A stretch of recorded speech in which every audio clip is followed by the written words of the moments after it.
Hello, everyone, and welcome to the Discourse for the week of April 5th, 2021. The Discourse is our weekly news show here at the NYU Game Center, the game design department at New York University.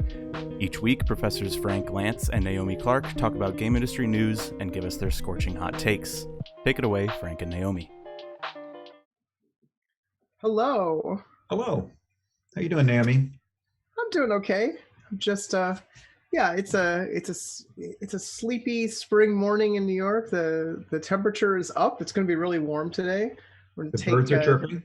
Yeah, the birds are chirping. I'm going to take a toddler to the park and we're going to run around outside. Nice. But before that, your toddler or just a toddler? My toddler. Well, yeah, they have it's not a rented toddler. It's the one that I made with science. Nice. And so she's going to go to the and park. Love. Mm-hmm. Yeah. Science and love. Yeah, that's what we're all about. We have just a chock-a-block roster of internet a lot of good content stuff to discuss this week. I'm really excited. It's a lot of good stuff. We have, as always, links that people send us, and we always appreciate that. So please tweet at us when any bit of game news that you encounter you think is interesting. Post it to us. Yeah, some gristle you just want to toss to us to gnaw on. We'll gnaw on that all day long. That's delicious. Mm-hmm. But then also, I think, Naomi, you went and dug up some great links yourself this week. So, and I believe we're going to start off with sports talk. Yes. Everybody comes to the Discourse because they want to know what's up in the world of sports. What's the latest? So this one I absolutely love. This is an article about the Elam ending in basketball. So for people who aren't familiar with this, there is a long time controversy about how basketball games end. Like, the ending of a basketball game is famously problematic because what happens is in the last few minutes of the clock, the actual play time on the court can be stretched out for 20 minutes or half an hour, and it's just a series of intentional fouls and then free throw attempts. Because the team who's behind, well, the way it works, I guess, Naomi, is that under the conventional rules, which is you play until the end of the clock, the team that's ahead, there's no incentive for them to put the ball, to shoot the ball. They just want to hold on to the ball and run the clock down. So the team that's behind, in order to, get a chance to even up the score, basically has to then foul the team that's ahead and hope that they miss their free throws so that the team that's behind gets possession. So in this proposed rules change, what happens is that at a certain time, at a certain point, you just turn the clock off, and right. You then determine the end of the game with a target score. The target score is the current leading team. You take their current score and you add 8 points, and that becomes the target score.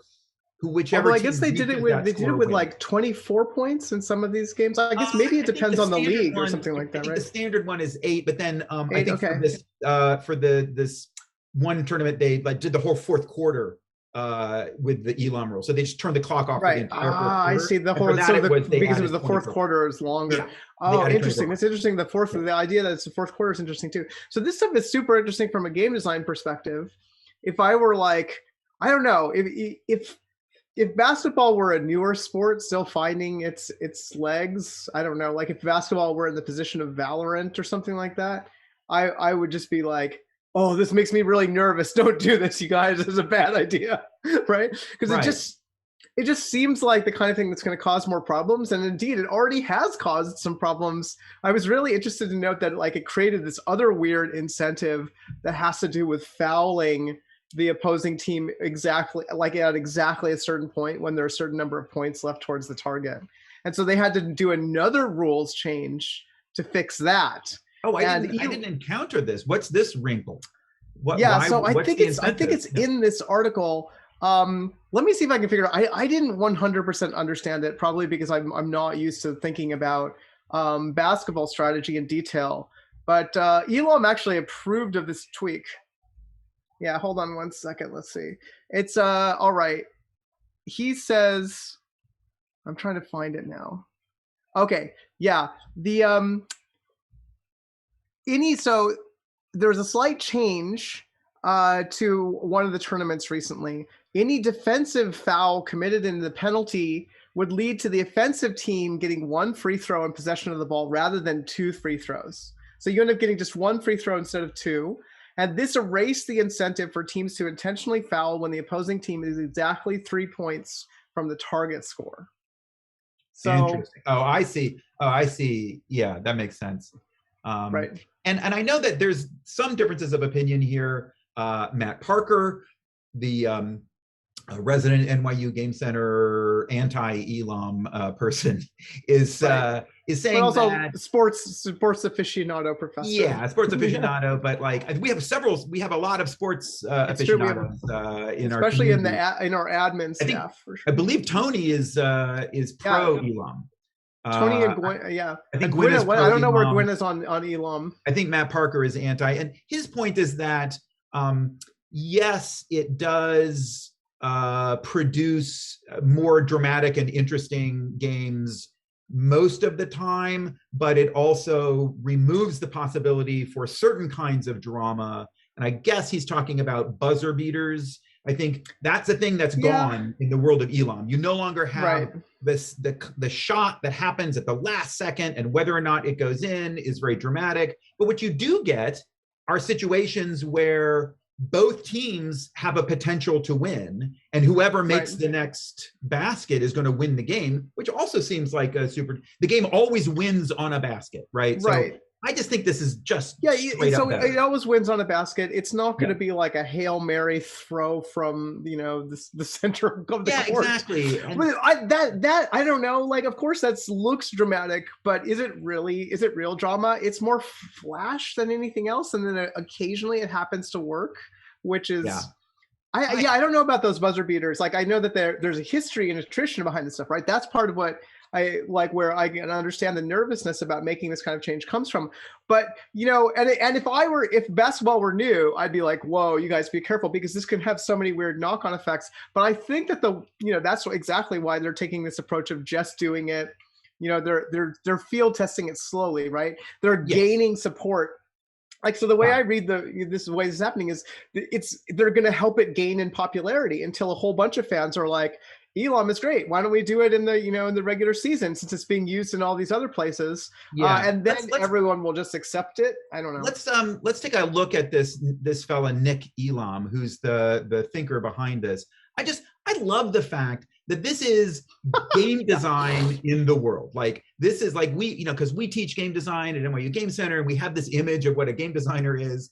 And Nick Elam is a middle school principal who also works as a groundskeeper.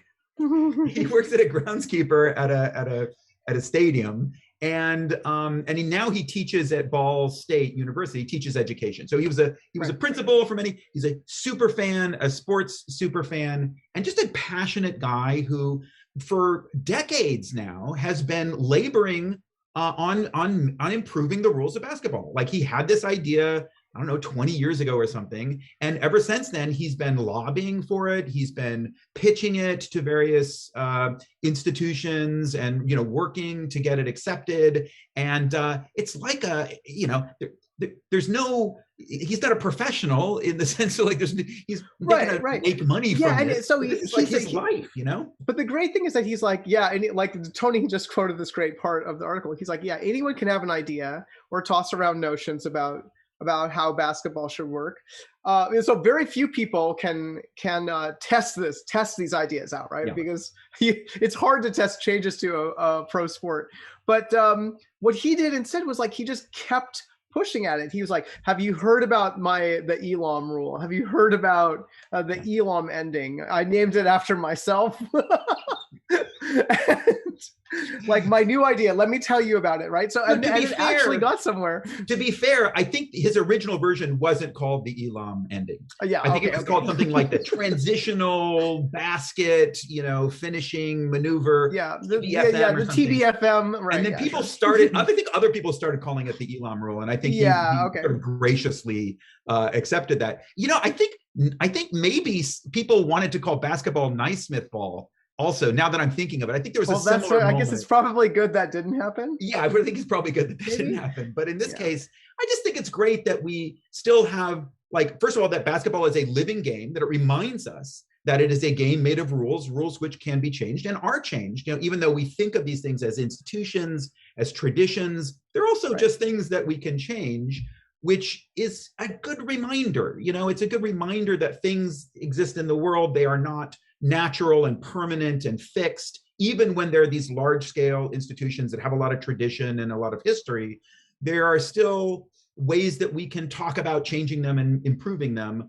And the process of doing that, is game design. And in some cases, it's done in this way by enthusiasts and amateurs, but who really dedicate their lives to it. So it's every bit as serious as the work that video game developers do in their lives. Right, it had a huge impact on culture in general. Like if the way that basketball games end changes.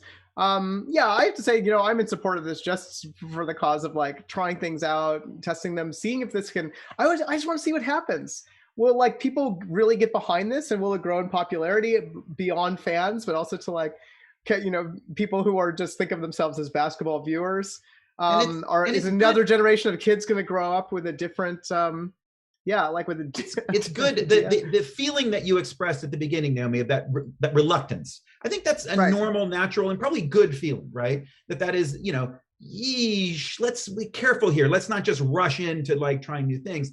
And that is, and yet at the same time, the spirit of, hey, let's not prohibit trying new things, right? That balance between a kind of reluctance to constantly be messing around to try to optimize every system, and at the same time, a willingness to allow it to happen at the right pace. I think that's just a sweet spot that's hard to hit. Agreed. Yeah. So I'm really looking forward to see what happens. Yeah. What else do we have in the world of rules changes, illicit? Yeah. So let's go forward and look at the world's largest cheating ring has just been busted in the last week in Operation Chicken Drumstick. I don't know if any of you have heard about this, but Chicken Drumstick was apparently the name of a cheat program that was distributed by this syndicate in China. The Chinese police figured out where this operation was. This is a picture of I don't know. I guess it's apparently the headquarters of that's my garage. Ring. I don't know how that got in there, Logan. How did you get a picture of my garage? But I love this idea that that these people are truly living out the elite hacker lifestyle that you see portrayed in cheesy movies from the 90s and 2000s about hackers. That looks like a screenshot from Forza. Yeah, it does, right? So they're living the real world dream. So these cars were seized from the group's quote global financial leader, who was arrested at his residence, and this is in Kunshan. This is apparently huge business. Yeah, this is called Waigua. Waigua. Which is I guess hacks or video game wares, things that people can use to cheat, bots and mods. I was not aware that this was such big business, but it makes sense that it would be. Yeah, apparently. So this guy who had all these cars and had $5 million in cryptocurrency, all sort of earned from selling cheat programs, right? And so I guess, and the police were able to go after this as illicit business. Well, possibly because maybe they weren't paying their taxes, but because they're illegally distributing software that's used to modify other software, right? Yeah. And there's money in that. Yeah. Alexander King's wondering about that, but yeah, apparently there's a lot that they that their business is $100 million business that they've turned over in revenues. If you look up Waigua, it's a lot of NBA 2K mods are some of the first things you see. So presumably that's one of the big games that's the target of this. And I guess, I mean, I'm assuming that if you are EA, that you want this stuff shut down. And so that it's on the one side, you've got the Waigua gangsters, and then on the other side, you've got the publishers and the feds and the people cracking down. But now that I think about it, it's probably more complex than that.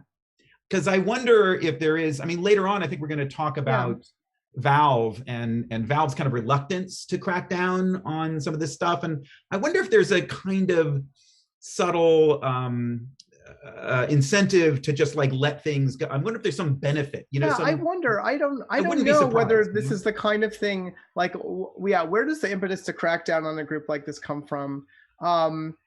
Is it, like, that's what part of my guess was, like, is it something having to do with taxes? Right? Is that is that who's coming after these guys, or is it actually game makers? Is it Western game companies? Is it Tencent? And I guess it's you know what it says right here. So in March, the police in Kunshan, which is in Jiangsu, one of the a southwestern province, got a report from Tencent. So it was Tencent that went after these guys, and they said somebody had opened a website selling its game for Peace overseas. And so it was actually illicit black market sales of a game that maybe kind of triggered this, right?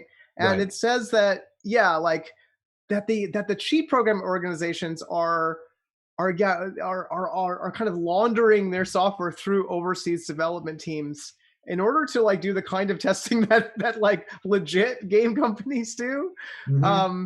Like at sort of lower prices, right? So this is a whole huge business. And when we say that there's so Alexander King's raising questions about, like, is there actual retail demand, or are there people paying money? Well, it could be that the way that they're paying money, well, there could be a lot of different revenue streams here, right? It could be like really bad spyware ad kind of websites, right, that are making money in any number of ways, right? That like any number some sort of secondary marginal thing. Secondary, right?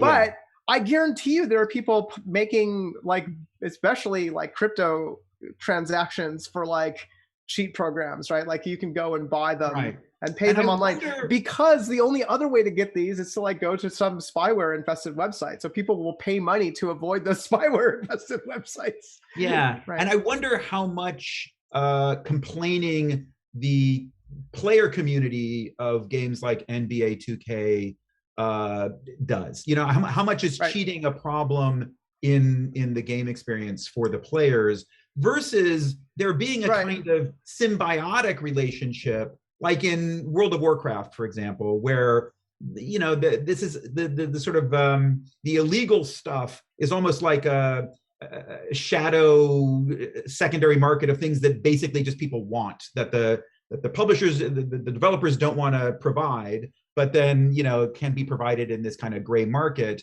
and doesn't really have a negative impact on the players. Do you know what I mean? It could be a very complicated ecosystem. Well, let's be really clear here. A bunch of examples are coming up in chat, and they're all totally different. So one, people are talking about, you know, Game Genie, right? As Logan points out, you can't be Battletoads on Game Genie. That's a single player game. Nobody cares about that. Nobody's going to pay money for a cheat in a single player game. You can get those for free online, right? For pretty much anything. There are forums where people just develop new ones for fun. Then there are Peanut B Wolf is talking about buying WoW currency. That is also like a very well-known gray market that is tolerated by Blizzard and other companies, where they will crack down. They'll crack down on the suppliers if they feel like people who are just generating currency are causing problems, or spamming players, or are taking up too many server resources, or are, I don't know, distorting the auction house economy in WoW or something like that, right? So that's kind of like in the middle. And then there are, like multiplayer competitive games where cheats and speed hacks and third-party programs are like actively deleterious to the game operating, and for people buying, I don't know, DLC and like, you know, free to play like boosts for, you know, that like legit. I guess they're probably not doing. We're not talking about pay to win in like NBA and Call of Duty and stuff like that, but you're messing up the business of these companies, right? So then like, you know, Activision is like probably really mad about their shooters being affected by these programs. Right. And Peter Butterwolf, I've got some bad news for you, buddy. This entire thing was just a sting operation, and you're busted. So we're going to send a team over. They'll be picking you up. Right. Yeah. Thank you for confessing. Thank you for confessing. Right. Let's wrap it up, Logan. Mirabai, let's go right to Valve. Let's go right to the Valve story. Everybody. Yeah, there we go. It's all done. Thanks for being with us at the Discourse. Okay. Our mission accomplished. Yeah. So let's go right to that Valve story. I think that should have actually been let's next. Jump to the Valve story. It's at the end of the business section, Logan. If you're looking for it, I like stuck it in there. But because it Valve, really is about bots. This is a similar situation because Valve famously sat on top of skins, the skins gambling empire for years, right? So for years there was this shadow market, like $1 billion market. I don't know if it was $1 billion, but multi-million-dollar market in skins gambling. So these were weapon skins for Counter-Strike, became a secondary currency, or became a digital currency in effect. And people were then using it on all of these casino sites. And that's a situation where there's this illegal secondary market, but the developer is kind of benefiting in a way from the extra traffic that it generates. And so Valve has kind of famously had this bit of a hands-off, and then they finally cracked down on it, but it seemed like it was reluctant. So now what's happening is bots in Team Fortress, and it seems like this is actually similar situation. Kind of, right? So this is different. This is not people trying to exploit a game to cheat, right? It's just an invasion of bots that basically just spew hate speech. Right. I guess these are just griefer bots. Right. They're griefer bots. I guess some of them are like coordinating to like stomp other players, right? So they are actually messing with the game as well, but they're not helping any human players play. Who like it's not clear who has unleashed this bot invasion on TF2. But you know, these bots are out here, whoever made them and whoever is like sort of running servers for them. And they're overrunning TF2. And so what's interesting here is that Valve. This first stories appeared about this last summer, after the sort of invasion of bots began in the springtime, and so it's still going on right now, like 9 months later, and Team Fortress 2 players are like, you cannot use Steam as a matchmaking service anymore because you'll just be paired up with these. Yeah, I think both of the people that are still playing Team Fortress 2 complained about this. Right. So I mean, the weird thing is that let's be real about this, right? Team Fortress 2 still exists. So that's the headline here. We're going to bury the lead. Team Fortress 2 still exists, and in fact, there's still a competitive scene. So if you look at the end of last year, I think there was a big tournament. People are still like, there's still like a hardcore scene in Team Fortress 2. There's still a bit of a casual scene in Team Fortress 2, and it's also, and they just have built up this kind of it's like they have this parasite. These bots now are just like an organism that is living, in the corner of the decaying Team Fortress 2 ecosystem. This might just be a case where Valve is like, look, we just don't. We're not I'm sure from Valve's point of view on maintaining Team Fortress 2 at this point. Right. They're like, well, they're thinking, oh, it's by our sweet graces that this game continues to be online at all. We should have like sunset this and pulled the plug on it a while ago.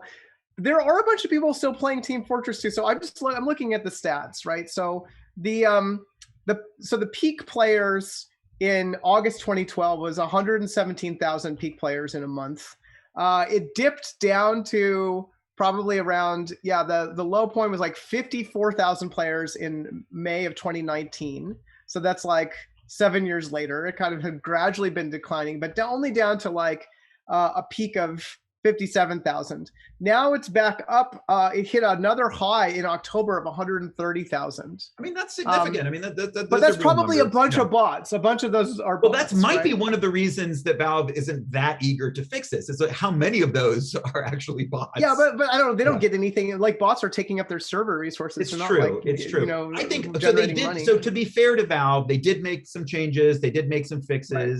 The bots now are not able to spam the chat with racist hate speech the way they were. They're still annoying and they're still problematic, but there was a little bit of a pushback. And we might just be in a situation where Valve is kind of reluctantly making changes slowly, trying to improve things, but they're not like pouring a bunch of resources because no one at Valve has wheeled their little desk over to the Team Fortress 2 anti-bot. Yeah, you have to roll you have to roll together a desk. Don't forget, Valve is not a corporate entity. Valve is like a collective in which people decide what they want to work on and when.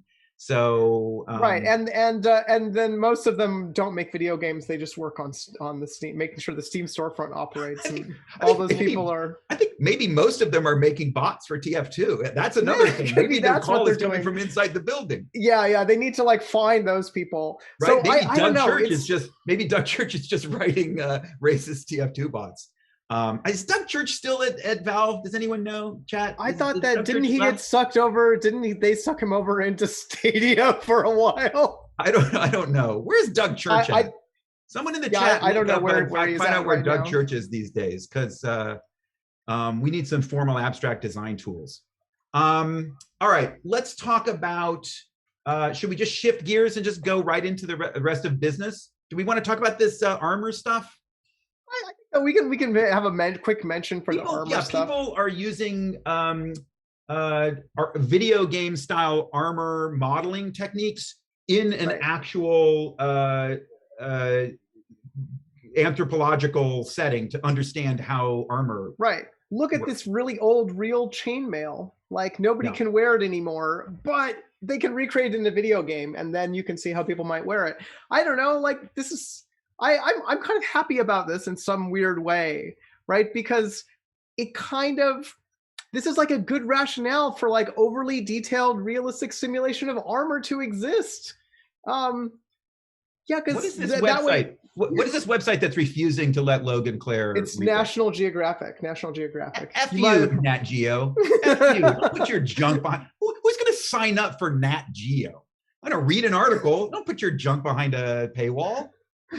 Well, what are you? They're a venerable old institution. That's ridiculous. But anyway, So disable JavaScript. They're good for history. Yeah. Too. So I don't know. Video games, the preeminent simulators of bullshit. But then it turns out that actually the bullshit is useful for somebody who's actually studying something real about history. So good job, video games. Good job. Now, of course, the question is, did whoever was doing this chainmail armor modeling system, were they like an obsessive freak who are just like really trying to get it exactly right?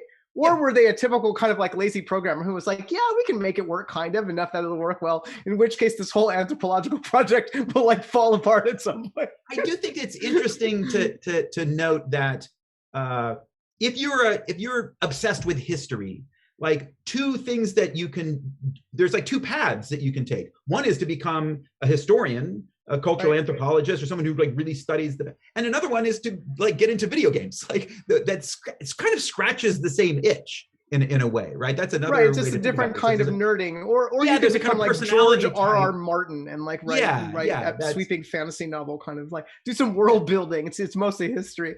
As an art form, video games are really good at kind of scratching the same itch that anthropology does in a way, right? More so, I think, than even literature, maybe, or film. I think that's for sure. No, because it's super detailed. It's all about these little tiny simulations, which is we decry AAA games for being like, why is there all of this bullshit in there? And why are you modeling that pot on the villager's shelf so in this detailed way? And okay, maybe there is a reason. Yep. Okay. Let's Guardian let's dive article. into Let's talk about business. this Guardian article. Yeah. So the Guardian has come out strong. This is the counter article to all of the like blowing hot smoke up the video game industry's ass for all of 2020. Now it's like, is 2021 the worst year ever? Now so what they mean by the worst year ever, they mean for the business of big business of video games, because they're saying all of these people bought consoles in 2020 and now they're going to be just sitting on the consoles because so many games are delayed and not coming out in 2021. Now, if you don't know that much about the console industry, consoles are usually loss leaders, which means that companies don't make a lot of money on console sales. The reason that companies want you to buy a console is so that you'll pay money on the more profitable games that you download or go to a store and buy, right? And it's that, and the software side of the business is now being hit by all the delays. So. I don't know. This article is stupid.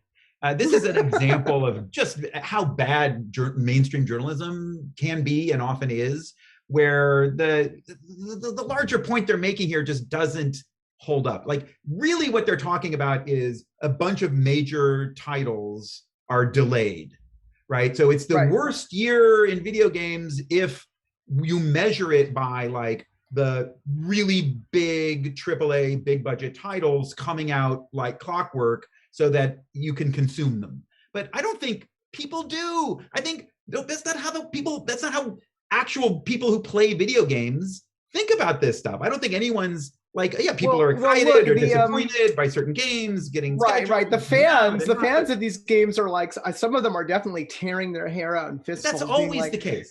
It is. It doesn't really matter. Right. So the Guardian just needs to like, okay, well, a couple of big games are delayed. How about worst year in video game history? How about that as a wrapper for this? It's like, it just doesn't sound as good. Projected earnings to be significantly higher than actual earnings in a large gap that scares executives, which is really the real case. Now, this article does go on to say, maybe this will be a good year for indie games. Oh, you think? Like also just games. Also, it's not just indie. Yeah. It's not that you have these big all those AAA games titles that you didn't play yet, like that are sitting in your... these big AAA titles and then indie. It's like, no, the industry is like full of like games that are just like millions of people play that the Guardian isn't paying attention to because they don't get a press release about it, right? Yeah, exactly. It's thriving with all kinds of scenes and communities and games and stuff happening everywhere. That was my reaction. If you're just an idiot that sits around waiting to be told what to pay attention to, then you're just not aware of it. No, it's a great game. It's a great year for video games. Right. If there's definitely someone somewhere who's like, I cannot believe that Horizon Forbidden West is not coming out on schedule, because I don't even know what that game is. It's just mentioned here. But like for most people who play games, there's not a shortage of games to play. There's too many. We're we have an enormous glut. Yes. Right. So I feel like there's nothing better culturally that could happen to video games that it would be amazing if everyone just stopped making games for like 2 years. Then people would play so many more kinds of games. Tap the brakes. Game industry, that's fine. Like it's like a 2-year vacation, gap year video game industry. Just like stop for a while. If we had something that allowed people to actually survive and not starve to death or whatever during the meantime, that would be lovely. Yeah. There's another article about short games. This was an interesting article about a game I'd never heard of, Quamp, which sounds like a Bennett Foddy reference. It does sound like a Bennett Foddy deliberate attempt to Foddyize the name of your game. So Quamp is it just was a random game that looks clever and cute, and was the starting point for the author musing about short games that take an hour, 2 hours to play through.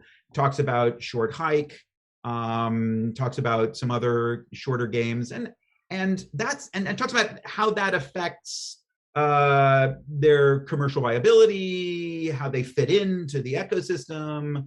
That's kind of interesting, right? Yeah, I mean, aesthetically, I think so many of us would just like love if we had like a lot of nice short games to play. And I think there are some interesting ones that have been coming out, right? Like I've heard people talking about oh man, like, oh, now I'm spacing out on Adios. the name. Adios. Yes, exactly. You knew exactly what I was going to say. Right? No, that was what I was going to say. It was oh Adios. my God, I can't believe I guessed that right. Of all the things for you to be thinking of, Naomi, nice mind meld. Yeah, Adios, the one about the pig farmer who's an assassin. Right. Yeah. Yes, exactly. Wow. Who's trying to, like, get out of the game. And Mundon, I think that was somebody actually mentioned that at the top of the hour here as another sort of short game. Yeah. That people are talking about. It's a psychological horror game, right? So I think we know, like, critically and among people who talk a lot about interesting games to play, we're like, oh, it would be great if there were short games. So why aren't there more of them? Well, one reason is I think the amount of time it takes to make a game is not proportional to how long the game is, right? So that's one big problem. Opposite. And right? Yeah, in a weird maybe, way, in some ways, it's like it's so effing hard to make a video game, and then once you do, you can almost make the length arbitrary. Like you could, like, if because for some games, definitely true. Yeah, if you use the systems to kind of just produce, a kind of arbitrary structures, they can be of any length. So then you're like, well, you're really incentivized to just dial that up because you've spent so much time, I know, and like effort making the things. You want to stretch them out and get this big heaping serving out of it. Exactly. To the extent that people like Dan Cook, who's been running a game business for a long time, has this whole equation where he talks about, like, how many hours do we have to put into it versus how many hours is someone going to get out of it. And so games that rely Dan Cook, by the way, they just launched a new game called Cozy Corners. Cozy Corners. It's about a little cozy forest. Yeah, I think it's called Cozy Corners. Help me out. I just want to make sure that I get the name right. Looks good. It's very much a kind of Animal Crossing style game. And now we have to get the is it called Cozy Grove, maybe? Cozy Grove. Cozy Grove. Thank you. I apologize, Spry Fox fans. But shout out to those guys, Dan Cook and the rest of the team at Spry Fox, making the cute games, making the comfort games. Also, I think they're looking for, maybe I should mention this. They might be looking for game designers too. So just FYI. Any of you guys, if there's any Animal Crossing super fans who are interested, I think that Cozy Grove might be looking to hire designers. So. Right. Now, Safi Hassani is pointing out this, like, the fact that there are a lot of players out there who want to get gameplay hours for the money, but we're talking about the inverse of that, right? We're talking about how when developers are making a game, how many hours of play is it going to produce? And I think that's actually an entirely different question. It's connected to the other question because of what people are willing to pay for. But if you have a replayable game, there are reasons to make a replayable game that are not just about pumping out hours, hours of playtime. Okay, we should speed forward. It's already 12:37, and we have should we touch on this significant stuff to talk about. Polygon decided last week was a major turning point for games as a service, right, or for subscription-based models. Right, because a whole bunch of stuff started to flood onto Apple Arcade, more than expected. I don't totally know what to think about this. It does feel significant, but also I don't know how many people are subscribing to Apple Arcade to get the latest games from creators of Final Fantasy and Nier, stuff like that. It seems like it's certainly a continued gamble by Apple, and they put a whole bunch of the older hits onto Arcade now too. Threes is on Arcade now. A bunch of other games, right? So it's interesting that these continue to become more robust. A bunch of people I let my Apple Arcade account lapse because I signed up to play the games that my friends made that were on it. And I did, and then I found I wasn't really going to it on a regular basis, and so I just let it go. This is the kind of thing that might inspire me to go back and see if I want to sign up again. I think this was an interesting article. Chris Plant, friend of the Game Center, adjunct faculty for the Game Center, teaches games journalism for us. Super smart. Love Chris Plant. But I'm going to say this article is a better version of The Guardian, but similar, kind of falls into a similar trap where there's a couple of press releases. How can we bundle this up as like a real momentous thing that feels like a pattern in the world? Well, again, the headline is oversell it, right? Yeah, is overselling the whole idea. I'm not sure that this is I don't know. Yeah, it's a big turning point. I just think this is another. Yeah, it's part of a long arc, and then maybe, probably in 5 or 10 years, probably more like 5 years or less, we'll be looking back and be like, yep, subscription services are a huge chunk. I mean, why not? Business now. It's just. It seems I still feel bummed about it, probably because I'm like not really sure who's gonna be like the big losers in I will say this. Why does it work for Netflix and not for games? There's something about games, the breadth of possible games that you can choose to play, the way that taste operates in selecting which games that you want, seems like maybe too big a problem to bundle things together. I think metrics don't work correctly, or people do not know how to understand metrics correctly for a lot of genres of games. Yeah. We understand metrics pretty well for free-to-play model, and Netflix has made a whole business out of understanding metrics for like linear video content, right? And I feel like between Netflix and Amazon Prime and maybe a couple of others, the net is broad enough that it captures pretty much everything you might want to see as a movie. And you can go and seek out the more obscure stuff. Sometimes you need to go to the and sometimes it's bad stuff is representing a genre or subgenre. I don't know. Yeah, but it doesn't feel that way with games. So when I look at Apple, I'm like, I don't trust anyone at Apple to curate like a broad swath of right. But are you a typical person who's like maybe not to find games that it's hard to judge? It's maybe for most people it's fine. I don't know. Yeah, I want to get my games bespoke based on like what people I know are recommending to me and so forth. But there might be a lot of people who are just like, give me some games. I'm not really sure. And so people are saying, wow, like Stephen Bijan is saying, it's amazing you can get a AAA game day one on a subscription service.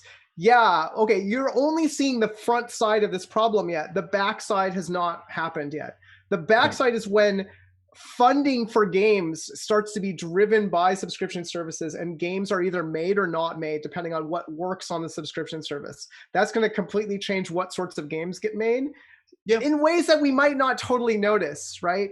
We might not exactly notice what's happening, but it's already happened with Netflix, right? Some types of content is not getting funded by Netflix because they're like, our metrics show that certain types of things don't work. So this is a good thing to be concerned about. The important thing to keep in mind is that there are no neutral business models. The ones that we grew up with, where you pay $50 for a video game, had its own artifacts that it imposes on the process, right? And so the idea of a huge advertising campaign that you need to design to then promote and sell your product pushes the design of the product. The product, the games that are going to be sold through advertising have to fit into advertising as an ecosystem. You have to think about, and that leads to a certain kind of conservatism, right? That, we're going to do a slight variation on the thing that we knew worked before because half of our budget is marketing, right? You cannot try new things, you can't experiment. So there's always, there are always weird impacts and trade-offs. For sure. And my bias is towards business models that favor the creators of games, right? And sort of put creators of games in the spotlight, kind of like the paperback novel market does, right? Stephen King. Of course, there's only one person, like a very few number of people who can support themselves as that model. So it's probably not actually good, but at least it puts the emphasis on like the people who are making creative decisions, which is what I want to promote. You remember when EA did that really early on? They had these ads where it was like a bunch of game designers in turtlenecks, and it was like Danny Bunbury and these people, and the tagline was, "Can a game make you cry?" And it was like like game designers. They were like too far ahead of its time. Obviously, way we're there too far now. Yeah. You know what? Here's what I recommend. Let's skip over the speculative. Let's go to crypto Brookings. corner, because we had a whole mess of crypto news, but no one cares about that. Yeah, so let's skip to the politics section, because I'm really excited about this stuff. Do you want to talk about Patrick Jagoda's book or about the Brookings Institute first? Because given that which one do you want to start with? You want to start with Brookings? Let's start with Brookings. Let's talk about the Brookings Institute. So if you don't know about the Brookings Institute, it was founded in like 1905 and is like, I don't know, the big, huge centrist think tank of Washington, D.C. Yeah. They issue kind of like policy proclamations that are often used for like model legislation.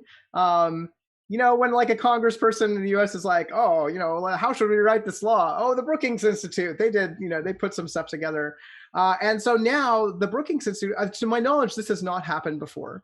They've put out a little short paper. This is by a PhD student, right? So it's not like a high level consortium at the Brookings Institute sat down and put this out. It's a white paper. It's a Brookings Institute white paper. Yeah, it is. And so they're poking their finger towards video games and being like, video games are a thing that we are now interested in. Yeah. And this is sort of interestingly ominous for me because it's like the monkey, this is the monkey's paw curling for everyone who is like, hey, video games are political, man. They should, you know, we have to care about the politics of video games. Well, now politics turned its head around and it's like, noticed you. Yeah. You know, so this is slightly terrifying. Scroll down a little bit. Scroll down to this. First of all, Ian Bogost alert. I don't know who manages the Bogost jar, but we're gonna have to put a couple of nickels in for this. Yeah, one. Bogost is definitely mentioned here. And then there's one of the paragraph headers is video games are culture. So maybe if you scroll, yeah, there you go. Boom. Stop right there. Go. Like I was like, wait a minute, is this the NYU Game Center manifesto? Like, did I write this? And you know, this thing is pretty smart. This thing is pretty well written, and actually, I was kind of surprised at the level of sophistication in this white paper coming out from this.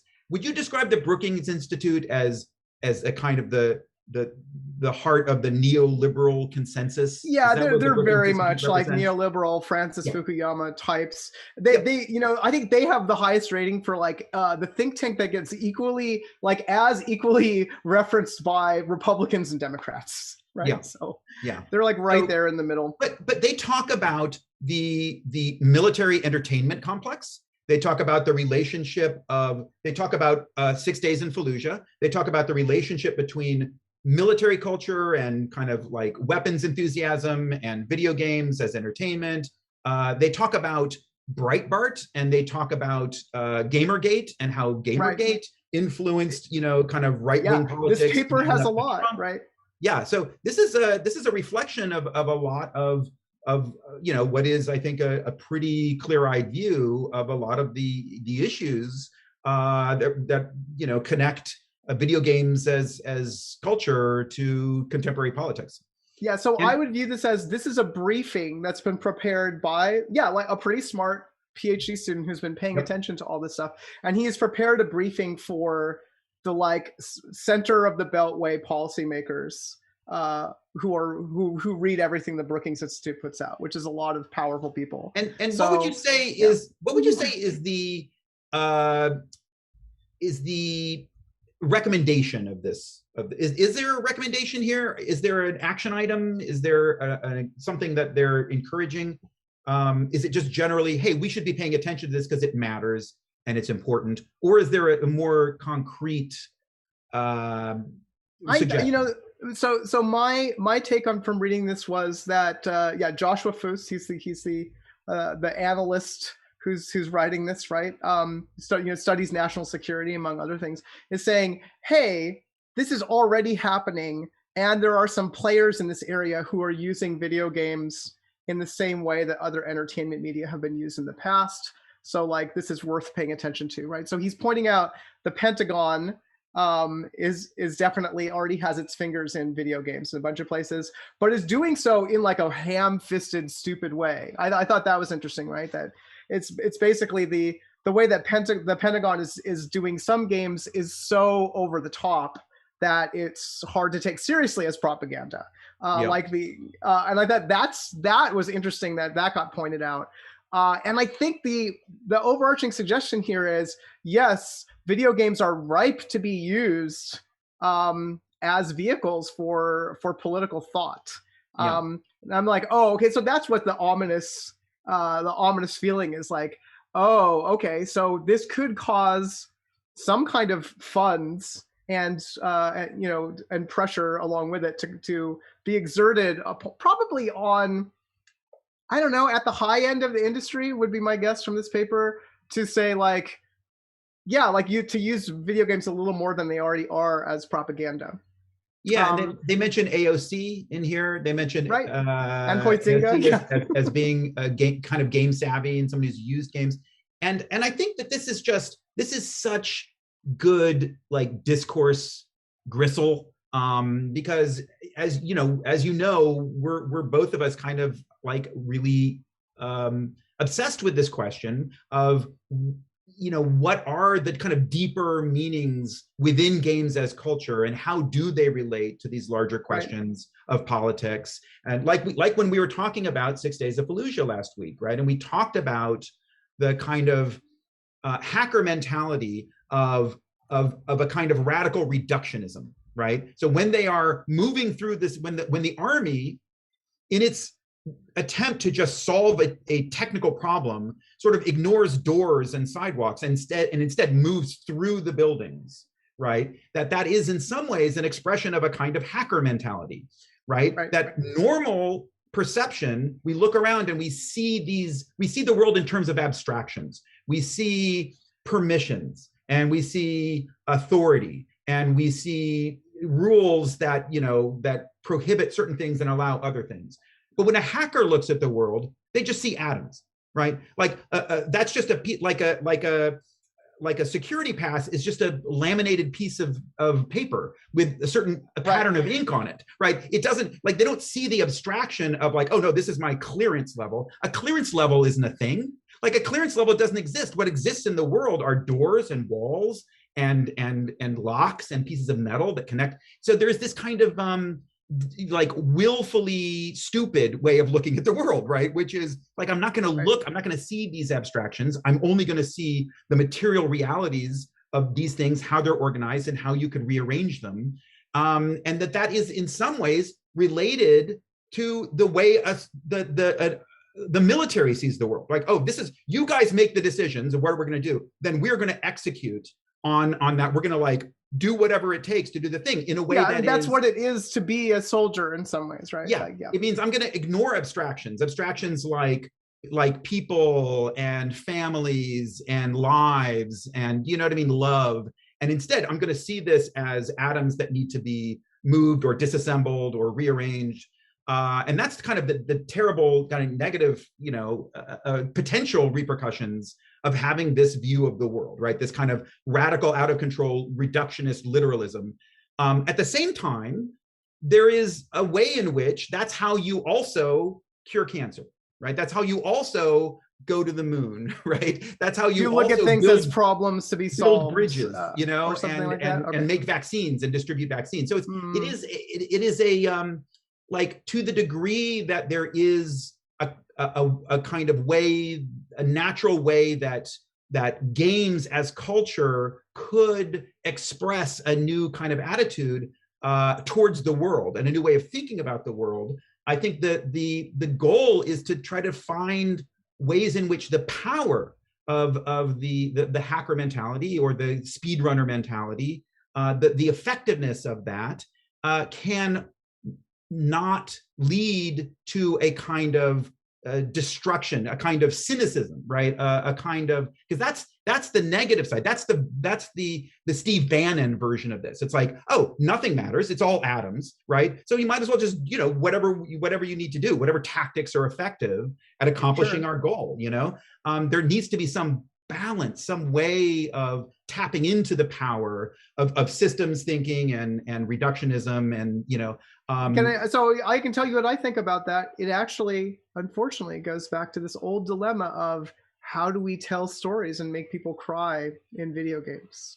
Yeah, because like that's like the hard, terrible thing that we make fun of, but that's also the sort of the missing piece, right? From the completely mechanistic view of the world is like, oh, but what if we also throw in this whole other unfathomable dimension of the the pawn that you're moving around the board has two kids and a name, right? Yeah. Like all of this stuff that's non-quantifiable, and we just put it on there as part of this experience, and then somebody gets attached to it, right? Like that's also in the weird alchemy of games. Because we aren't atoms, because we are made of stories. And you know, it's like the human, like bodies are made of atoms, but humans are made of stories. Like the thing in your head that is your identity, your perception of the world, your way of your experience, your day-to-day experience is made up of abstractions and stories. And yet your car is made up of atoms, right? Your body is made up of atoms. You know, well, it's a type of escapism to be able to only think about atoms or bits, right? To just be like, I can't think about that other stuff. But it's not just escapism; it's also incredibly powerful and effective way of interacting with the world and accomplishing material goals. Right. So this is, I just think, and then the other article that you posted is the kind of the flip side of this. So the Brookings article was this beautiful kind of neoliberal hegemonic consensus like take on smart. And I want to point out that the Brookings Institute article covers everything that's well known about like how games have like been pushed around as propaganda to date, right? And it's kind of saying this stuff is all chump change so far, you guys. Just imagine what could come next.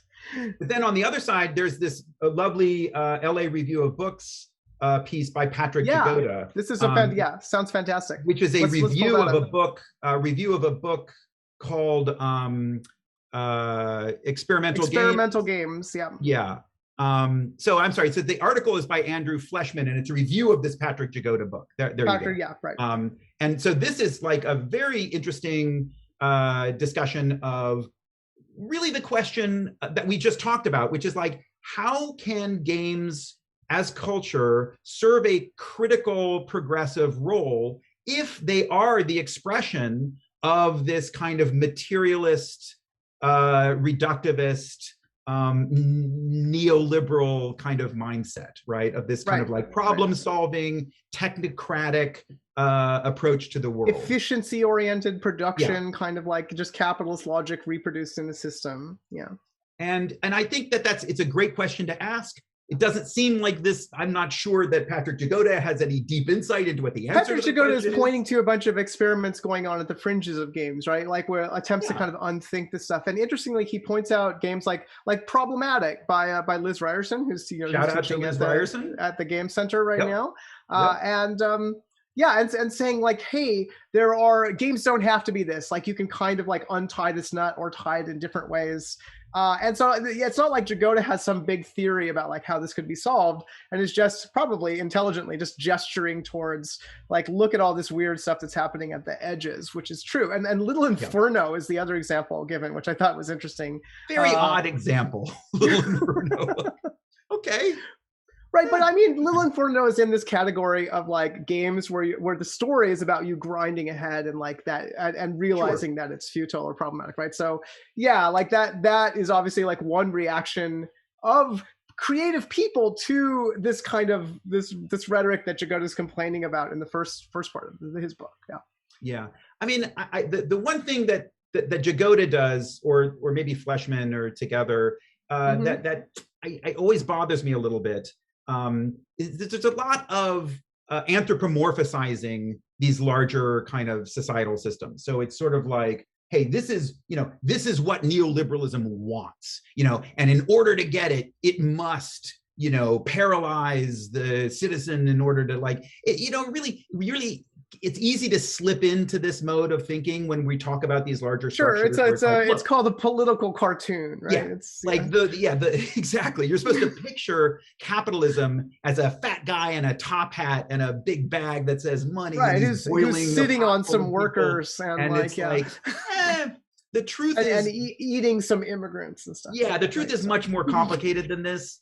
And I think closer to where we are with basketball, right? Where look, we can tolerate a broken system for a long time, and a broken system can have lots of good things in it and still be badly broken and need to be improved. And when you do make improvements, you kind of never know for sure whether they're going to work. You don't go into them assuming, oh, I know exactly what the answer is, because these things are complicated and sure, often you have to be willing to take a risk and bring as many people along with you as you can, kind of. And that's the situation with the ELOM rule too. Oh, look, we brought it back to the beginning. Look at that! What a segue. There's one thing I would love to just shout out, which is there's a Deleuze and Guattari essay called The Exteriority of the War Machine, which I just happen to love. And it's kind of about this in a lot of ways. It's the essay where they talk about the game Go. And they talk about how society is organized between these two poles. You've got the magician king and you've got the jurist priest. And that's basically how society works. The war machine is always outside of that. It never occupies, it's never part of it like a balance within the city, right? It's always outside the city, circling. And you bring it in when you want to do a thing, and then you send it away. And it never gets quite kind of like caught up in this balance, between like how society. And it's kind of a lovely image of how games are outside of this stuff. And we bring them in and they give us some little jolt of insight, or they give us some power. But you never are going to domesticate them. You're never going to harness them in a way that has them be completely balanced. And that's okay. It's okay to be circling the city in your weird war machine. The stupid fun machine. Okay. All right. I think we have to wrap up. It's time to go. But big thanks, as usual, to Mirabai and Logan. Thank you, Mirabai. Thank you, Logan. Thank you, chat. Thank you, Thanks, Naomi. everybody. Good week. Thanks, Frank. Thank you so much for tuning in to The Discourse. Once again, your news hosts have been Naomi Clark and Frank Lance. I was your behind-the-scenes operator, Logan Clare. Graphics are by Winnie Song, and captioning was by Mirabai Knight of Steno Knight Cart Services. As a reminder, please join us for our next lecture series installment with Latoya Peterson, co-founder of Glow Up Games. Latoya will be giving a talk about the struggle for better representation at all levels of games, followed by a Q&A right here on our Twitch channel at 7 p.m. Eastern Time this Thursday, April 8th. That's all for now. Thanks again for watching, and we'll see you next time.